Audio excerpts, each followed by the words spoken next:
আমাদের biggest problem হলো যে আমরা প্রত্যেকটা ম্যাচ জিততে চাই। অস্ট্রেলিয়া সিরিজে এক নাহিদ না থাকায় যেন ওলটপালট দেশের ক্রিকেট। স্টার্ক কামিন্সদের দেশে গতি দিয়ে লাল সবুজের পতাকার মর্যাদা বাড়াবেন নাহিদ, দৃশ্যটা হয়তো মনে ছবি এঁকে রেখেছিলেন কোটি কোটি টাইগার ভক্ত। ছবি আঁকবেই না বা কেন? পরিসংখ্যান যে বলছে ডেবিউর পর থেকে গড় গতিতে টেস্ট ক্রিকেটে বিশ্বের সবচেয়ে দ্রুত গতির বোলারই তো নাহিদ রানা। এই সময়ে ছাড়িয়ে গেছেন মিচেল স্টার্কের মতো গতিদানবকেও, যেখানে লিস্টের 4 নম্বরে আছেন জোফরা আর্চার, আর জসপ্রীত বুমরা আছেন তালিকার 8 নম্বরে। অস্ট্রেলিয়ান সয়েলে নাহিদকে বাউন্সার মারতে দেখা অভাগা সেসব ভক্তের স্বপ্ন এখন মনে রক্তক্ষরণের কারণ। ইনজুরিতে অস্ট্রেলিয়া সিরিজেই খেলা হচ্ছে না স্পিড স্টারের। প্রশ্ন উঠেছে, জিম্বাবুয়ে সিরিজে নাহিদকে খেলানোর প্রয়োজনীয়তা কি খুব বেশি ছিল?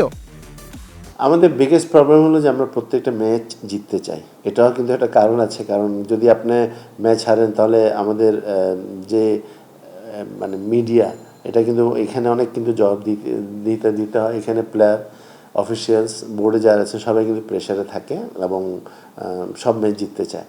কিন্তু আমাদেরকে এটা বুঝতে হবে যে নাহিদ রানা কিন্তু ইজ এ ট্যালেন্টেড প্লেয়ার এবং আমাদের জন্য asset.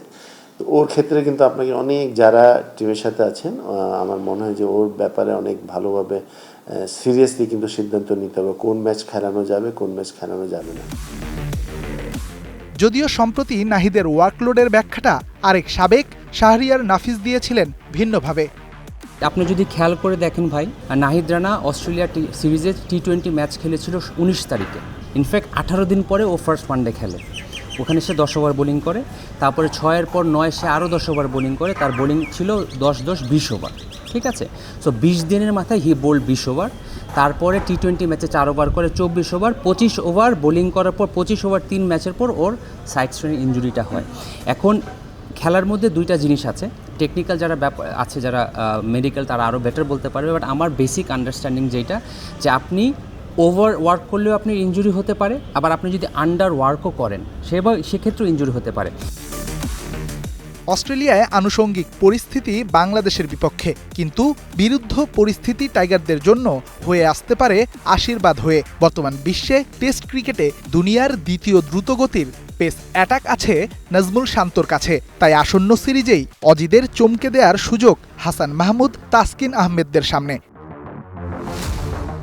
Redwan Shaon, star play.